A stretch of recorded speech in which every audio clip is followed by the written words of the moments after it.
Hey everyone, welcome back to Tactical Magic. This is Molly Mandelberg, your host, and we've got a great, hopefully nourishing episode for you today. That was the thing we were just talking about before we hit record for this podcast. I have an amazing guest with me today, Linda Lang, and Linda Lang is a healer, a leader, I'd say a spiritual guide, a master practitioner of NLP, and she has so much wisdom to share. I'm very excited to have her on the show and sort of pick her brain about what she knows about life and reality and how we operate. It's not just about mastering technology. It's not just about brand or messaging. It's not just about making more money. It's about showing up in a big way so your people can find you. This is about bringing your most wild and authentic self into the hustle and grind. Welcome to Tactical Magic, a business strategies podcast for the warrior goddess entrepreneur. So Linda Lang is a gifted healer with over 35 years of experience. She's a water whisperer, a 4th level initiate in Huna shamanism, 3rd level Reiki initiate, a master practitioner of NLP, trained in hypnosis, and a variety of other transformative tools. Linda hosts a podcast called Exploring the Mystical Side of Life, which you should all go and listen to, where she delves into a wide variety of spiritual and metaphysical perspectives with some fascinating guests. And I will include myself on that roster of fascinating guests because I've also gotten to be on Linda's show. Welcome to the show, Linda. So glad to have you here. Oh, thank you, Molly. It's fantastic to be here with you. Yeah. So one of the things a lot of our listeners, I think, enjoy hearing is a little bit about your journey to what you're doing now. Because for me, and I know for many of us, it's a meandering path. Most of us don't know in kindergarten or elementary school that we're going to end up doing what we end up doing. So what was that journey like for you? Long and with many curves, I would say. My advice is, don't be fixated at a particular end goal because sometimes your soul has other plans for you. I had no idea I would be doing this. I had no idea I would have a podcast. But when you follow the breadcrumbs, it takes you to places that hold more magic than you can imagine for yourself. I was just having this conversation this weekend, actually. My other podcast is called Reveal the Game of Life, and we're running a live experience, which is about gamifying your life. And we're doing this sort of ritual to supercharge an action before we take an action. So we're really like dropping into the spirit before we go and do a thing on our quest for our lives or our businesses.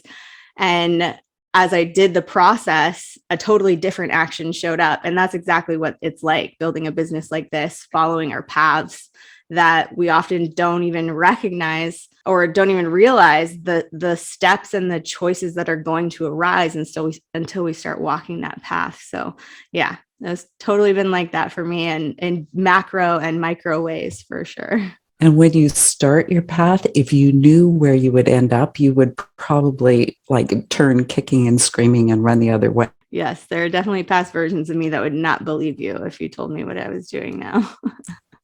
That's funny. So you have such a wide array of modalities. And I know there's many of us, myself included, we call DLOS, does lots of stuff. So tell us a little bit about, what water whispering is, how you enjoy shamanism. I'm also an NLP coach, so I'd love to hear your take on what NLP is and how it works. Tell us a little bit about the work that you're doing. Oh, for sure. The water whisper thing is magic, really. It's magic.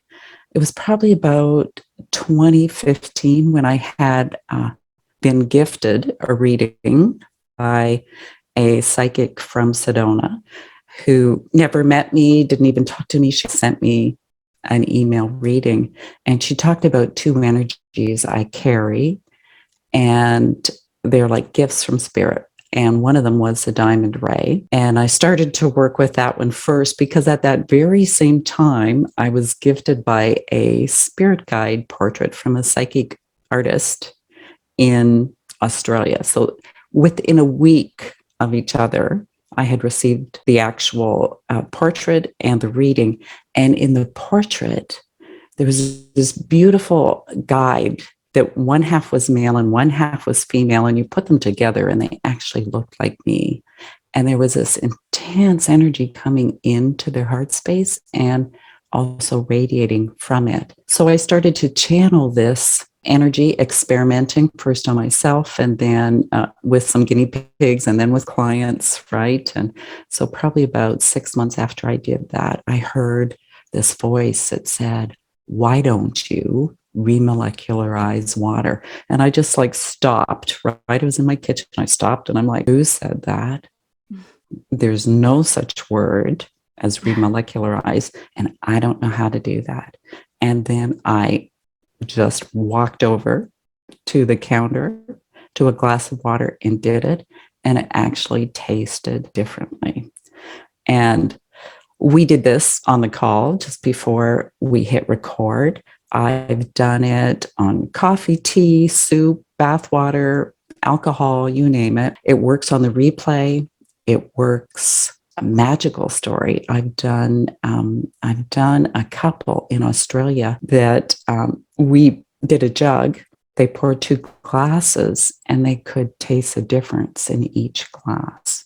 So it's magic, right? It's magic. In my world, it's magic. I totally believe it. And it's the power of intention on a fundamental level, which is being proven by science, proven in so many different instances. Dr. Joe Dispenza is doing amazing work on this right now, of sort of proving how the mind influences reality and can actually impact our physical bodies and our cells. So of course, the world around us, including the water. And was it Dr. Emoto that did the science of, sort of blessing water with words and then freezing it and seeing how different the molecular or the composition of the frozen water looked under a microscope? And it was dramatically different to bless something with love or with gratitude or with peace. It was so impactful. When my mom had breast cancer many years ago, she wrote loving, generous, like beautiful words all over one of her nightgowns so that she would be blessing the water in her body with those words, or everything in her body, every night when she slept, which I thought was a cool idea. And what happens when you ingest water that's been elevated or blessed, remolecularized, Yeah. Well, first of all, it does taste very different. I've had comments like lighter, fuller, like there's life in it, like it's sweeter, smoother, silkier. It's very noticeable if it's coffee or tea, right? It almost tastes like alkalinized water, for anyone who's got that kind of a system in their home. That's kind of what it tastes like. And I've had many reports of past life healings, total belief shifts, sitting in an energy of peace within themselves. I just think you get what you need in that moment because the energy is intelligent, the water's intelligent, and that water is in you because you're 70% water, right? Mm-hmm. Yeah, it's a beautiful addition to my toolbox, let's say. That's awesome. Yeah. And it comes in handy, like right before the call, before we press record, we blessed our coffee up and made it definitely tastes better now, but it soothed that, whatever that coffee was doing for me, caffeine wise, it changed the energy, and that's powerful to be able to have tools like that. Let's talk a little bit about NLP. I've had a few guests on the show who are also NLP practitioners and Reiki practitioners. But when it comes to, I guess one of the things that's up for me in life and in a lot of conversations I've been having lately is the idea of spell casting and just the power of the words that we say and we speak, and we often speak unconsciously most of the time.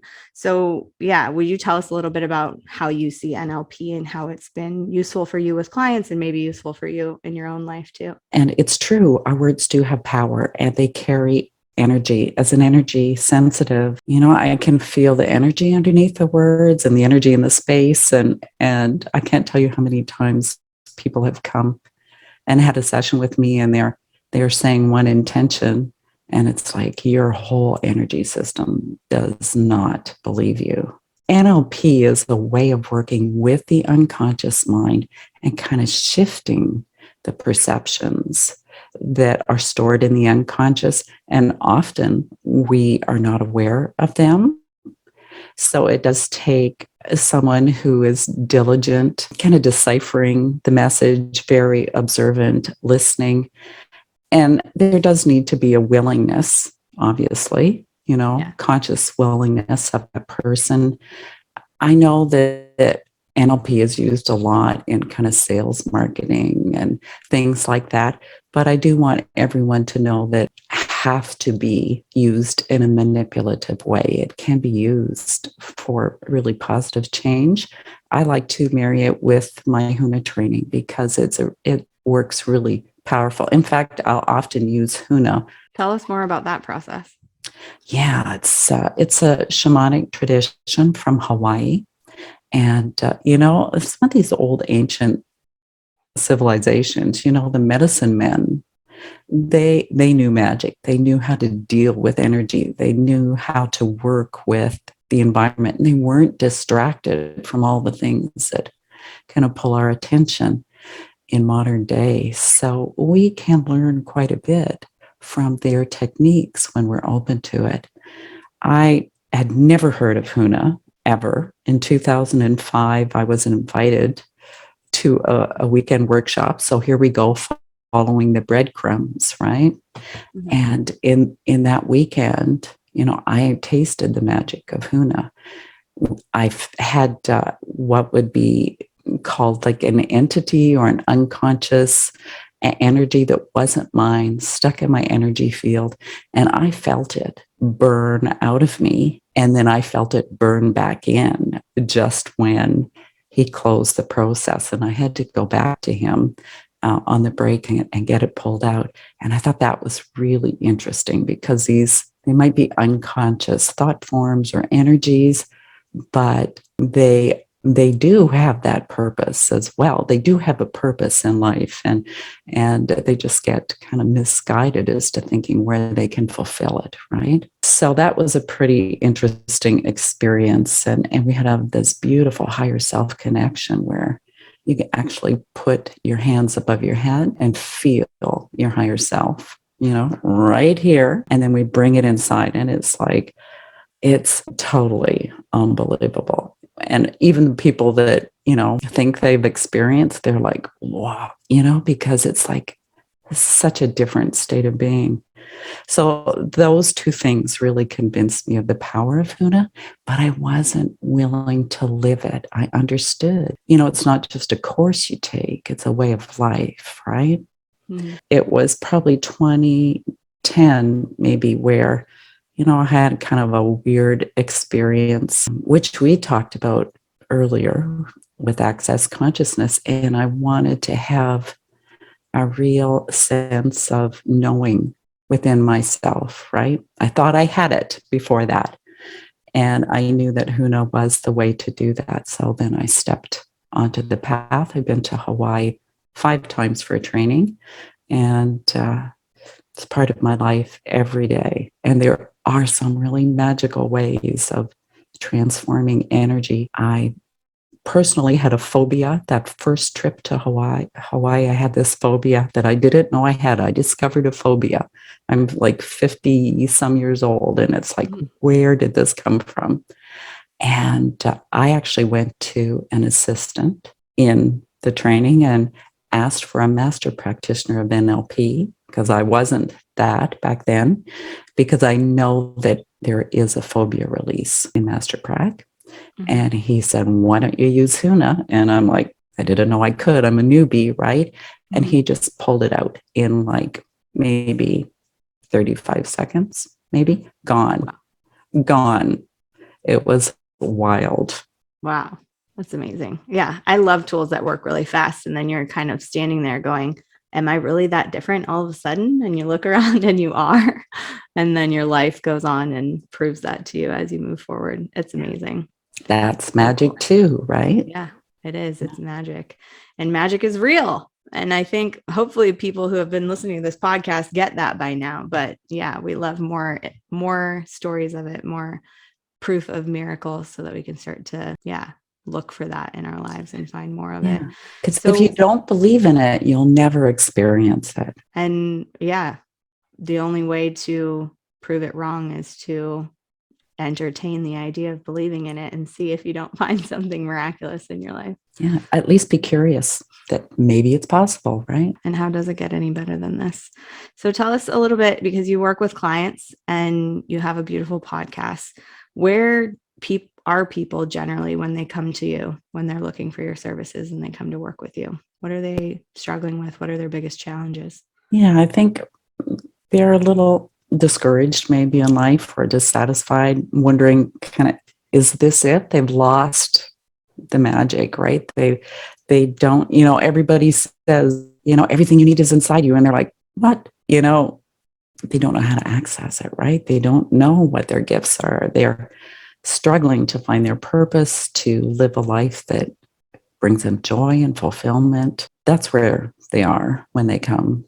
Yeah. And you support them to get to that feeling of purpose and fulfillment and beauty in their lives. I had a wonderful woman say to me that I'm like the gatekeeper, and I open the door so they can find that magic inside themselves. Yeah. I think that's a beautiful metaphor for what healing is in general. I think a lot of early on, many healers get confused and think that they're the ones doing the healing. And what healing truly is holding the space for someone to recognize that they can heal themselves. And that's such a beautiful way to view it, that you're the one who opens the door or unlocks the door, even and lets them choose to walk through it. I like that a lot.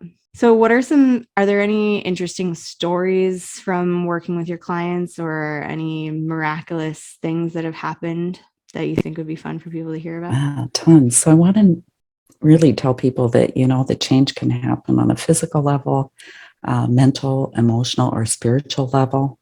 A physical level, the story I love to share the most is this beautiful little old lady. She was like 82 years old when she came to me, and she's a deacon in the church, and she has never been to an energy healer at all, but she's desperate, right? She's desperate.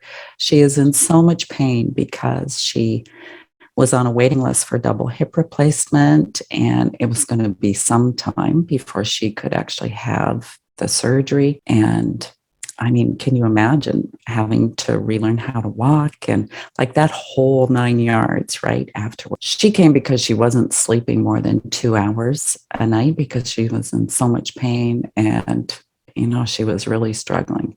So she was willing to try something new. She was curious.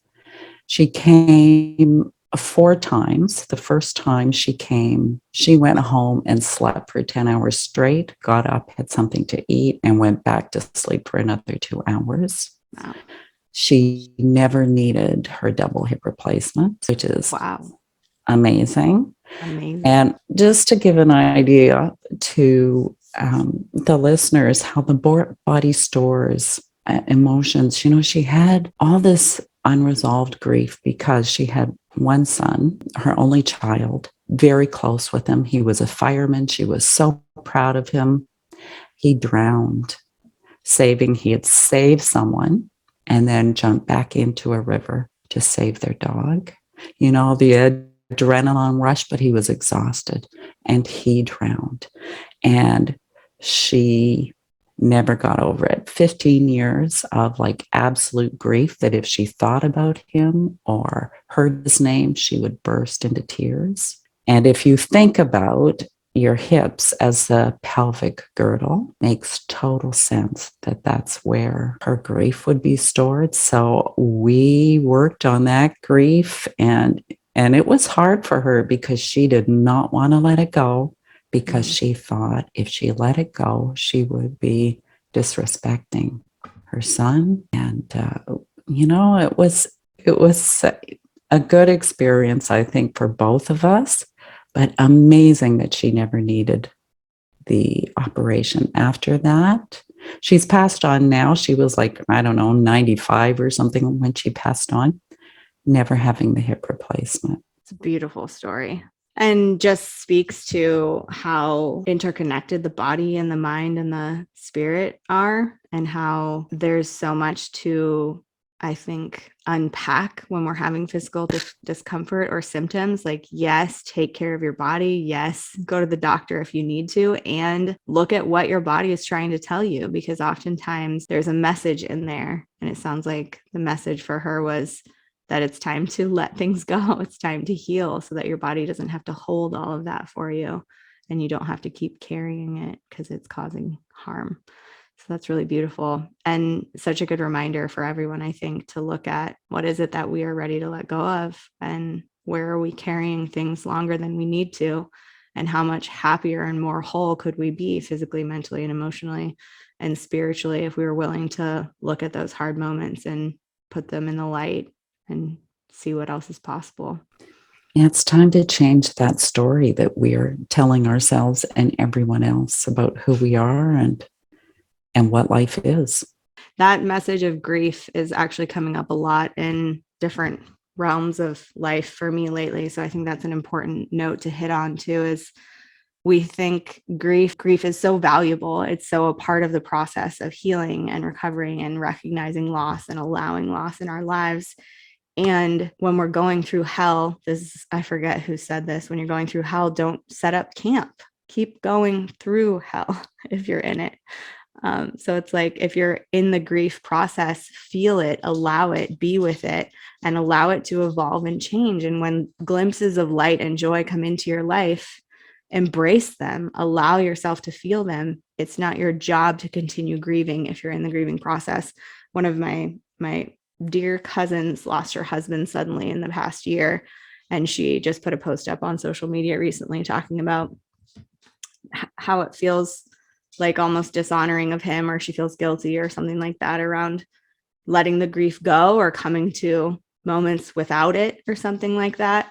And it's really, it's okay that the people who have moved on, or physically in life or to the beyond afterlife, they deep down still want you to feel joy. They want you to feel happy. If they love you, they want you to have the highest expression of your life. So to think that we're honoring them more by staying in the darkness or the shadow side of grief is a fallacy worth rewriting, I think. And grief is one of those really difficult emotions that we can get stuck in. And there is no movement in sadness and grief when you're in it. But if you can just breathe deeply and allow yourself to be present with it, instead of kind of, a lot of people will disconnect or try and detract themselves from it. If you actually stick with it and breathe deeply, you can move through it quicker. But if you're struggling, just know that there are many ways that you can get help to actually let it go. Yeah, absolutely. Yes, so important. So many things to learn in this life, so many places to continue evolving and growing and healing. And yeah, I really appreciate that about you, that, about most people that I have on the show, but especially you in this moment, that we walk this path for ourselves. And then we have the opportunity and the capacity to guide others through the same things we've been through. So the way that you walk your talk and that you actually use tools in your own life is really powerful. And I think a really sign of an amazing leader, that you're practicing what you preach and that you're using things on yourself and you're evolving and growing as you guide others to do so. And I think if anyone out there is looking for guidance or a healer or a mentor or someone to come in and guide you through your life, it's important to look at whether that person is also in the practice of their work and using their tools and following through on that, because it makes it more powerful when people have been through it and know what they're talking about. And they have to be at a place where they can be with you where you are too, and just really listen to you. Yeah. Yeah, that listening is healing as well. Yeah. Scared and excited. Yeah. Yeah, I'm actually developing a new course, and it just came in like probably 2 days ago. Came in energetically. Yeah, and it's like, what? And it's going to be about clearing what my spirit helpers call the dirty dozen. So it's like 12 of the top, like really limiting and self-defeating beliefs. We'll pull them out and then rewrite a more positive belief so that you can start seeing your own light within yourself and make different choices. Awesome. That sounds very exciting. Do you have an idea of when that's coming out? I don't yet. I'm going to say it's probably within the next 3 months, probably sooner than that. Belief work is like really easy for me because of the tools that I have. It's just, when can I, start the program? Because my podcast takes up a lot of time. I'll have to say that. Yeah. I was thinking that this week too. Man, I have a lot of podcasts on my schedule. Yeah, awesome. So people can keep an eye on that. And in a moment, I think you'll tell us where people can follow you and find out more. And so they can make sure to be in the know. First off, tell us about your podcast and who should go over and listen to that. Probably everyone who's on this show should probably go listen to that. But what's your podcast all about? Yes, my podcast is called Exploring the Mystical Side of Life. I have been doing it this is the 4th year. I have, more than 150 episodes published, and it is on YouTube, Apple Podcasts, Spotify, Anchor.fm. There's a whole bunch of platforms it's on. It's also on my website at thoughtchange.com. It's a funny story how it started, Molly, that I'm terrified of public speaking. And, here I am living my talk, changing my beliefs, right? I had a colleague who asked me to start a podcast with her. And, it was a little slow in my business at that time. So I thought, okay, let's just try it. And she ended up leaving the podcast.